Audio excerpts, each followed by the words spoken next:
Perkenalkan, nama saya Nyomantri. Di sini saya anggota dari kelompok Engineering 45. Di sini saya akan menjelaskan tentang display dari website kami yang diberi nama Rikeway.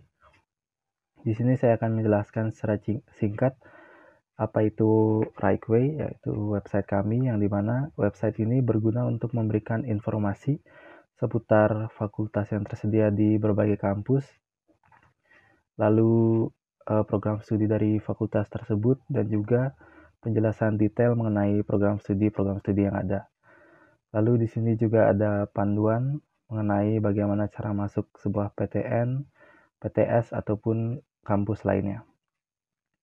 Di sini kami menyediakan beberapa fitur di website ini, yaitu ada list fakultas, lalu ada list program studi, dan juga ada panduan. Di sini saya akan mulai dari homepage kami. Di dalam homepage ini kami memberikan sebuah tampilan utama, yaitu ada penjelasan singkat mengenai website kami, yaitu Rikeway. Lalu di sini ada sebuah tombol yang dimana jika diklik dia akan mengarah ke about page, dimana jika kita klik dia akan mengarah ke about page, yang dimana di dalam about page ini akan berisi penjelasan mengenai website kami, yaitu Rikeway, dan juga kenapa kalian harus memilih website kami. Yang pertama itu karena mudah dan terintegrasi, lalu ada informasi lengkap dan mudah diakses. Lalu di sini ada konten yang kami berikan, yaitu seperti tadi ada list fakultas, lalu list program studi, dan juga panduan. Lalu dalam about page ini ada sebuah tombol, jika kita klik dia akan mengarah ke homepage kembali. Lalu setelah itu ada di bagian main content. Di main content ini berisi penjelasan singkat mengenai fitur fakultas. Lalu ada sebuah tombol yang dimana kalau diklik dia akan mengarah ke fakultas page. Lalu ada panduan di sini berisi penjelasan singkat mengenai panduan page juga. Lalu ada sebuah tombol yang dimana kalau diklik dia akan mengarah ke panduan page. Lalu di bagian bawah berisi footer seperti pada umumnya, berisi kontak kami, lalu penjelasan singkat tentang kami, dan media sosial yang kami miliki. Lalu setelah itu kita lanjut ke bagian login dan register page. Jika kalian klik di bagian sign up ini, dia akan mengarahkan kalian ke bagian register. Di sini kalian akan disuruh untuk membuat sebuah akun, di mana kalian akan memasukkan username. Mari kita buat akun terlebih dahulu. Nah, seperti yang kalian lihat di sini ada ketentuan untuk membuat username dan juga password. Jika kalian ikuti ketentuannya, maka tombol sign up akan bisa diklik. Namun jika ada salah satu di bagiannya, maka tombol sign up ini tidak akan dapat diklik. Jika kalian melakukan sign up, nah maka akan muncul tampilan sukses seperti ini. Nah, kalian akan kembali ke bagian homepage. Lalu mari kita coba lakukan sebuah login. Jika kalian sudah memiliki akun, kalian bisa klik bagian sign in di bagian bawah ini, lalu masukkan akun kalian yang tadi. Jika benar dan klik sign in, kalian akan dibawa ke sebuah tulisan yaitu you are logged in. Artinya kalian sudah berhasil login, lalu diberikan tombol untuk mengarah ke homepage kembali. Nah, setelah itu kita akan menuju ke bagian fakultas page.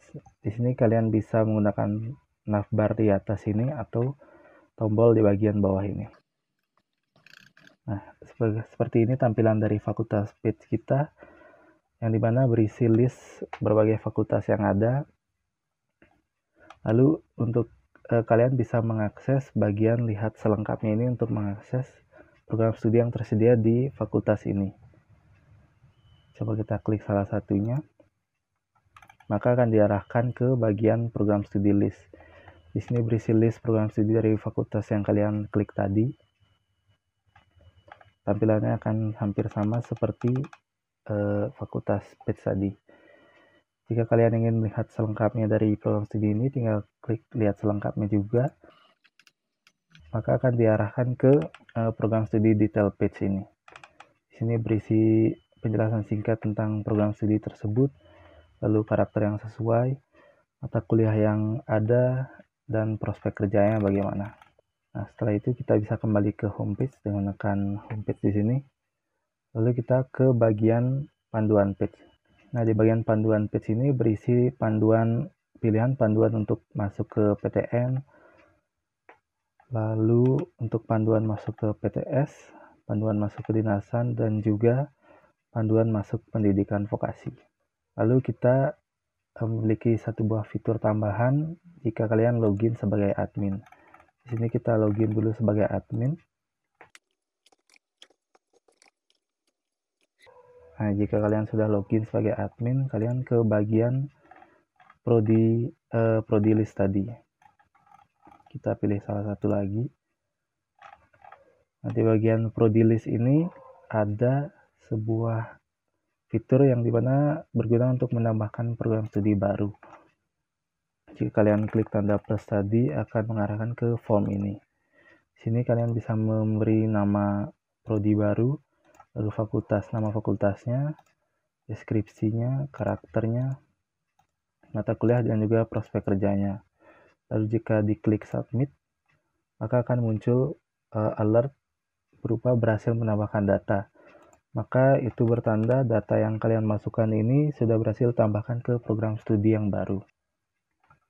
Ya, mungkin sekian penjelasan website kami yang diberi nama Rightway ini. Untuk bagian backend dari website Rightway telah dibuat 9 API yang kali ini akan kita coba tes menggunakan Postman sehingga dapat diketahui hasil respons atau keluaran ketika masing-masing API tersebut diakses.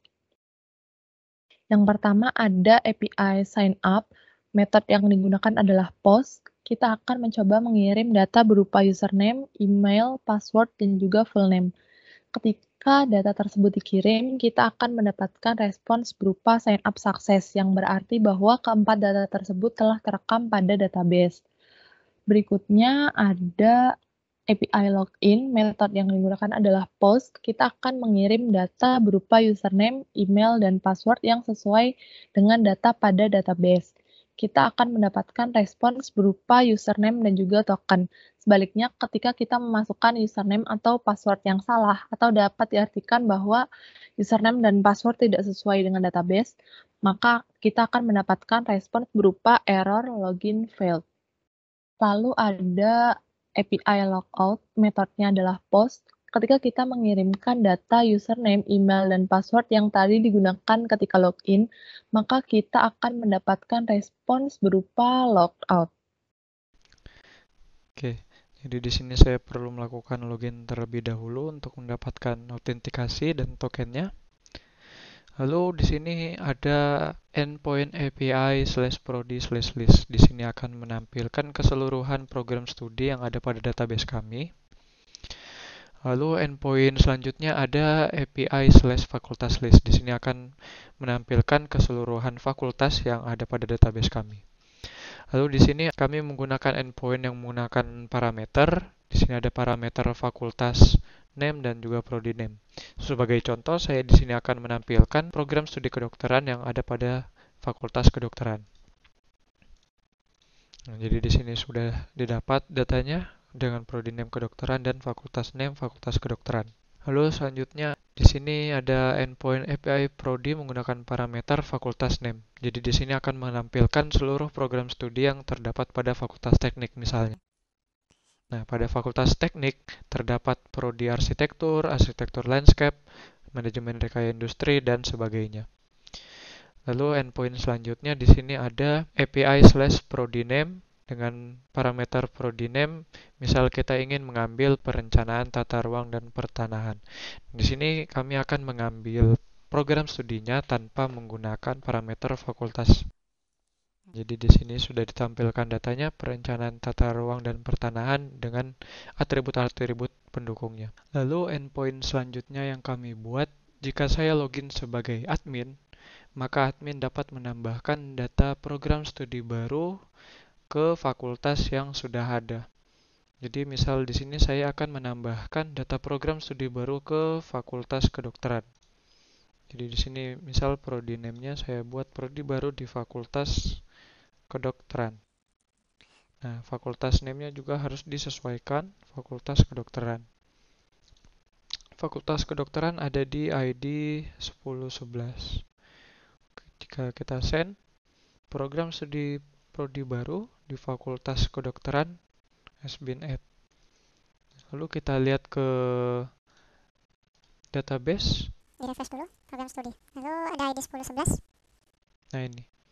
Jadi di sini ada prodi baru di fakultas kedokteran dengan ID-nya mengikuti ID terakhir yang terdapat pada fakultas kedokteran. Jadi itu saja presentasi final project dari backend. Terima kasih, mohon maaf jika ada kekurangan.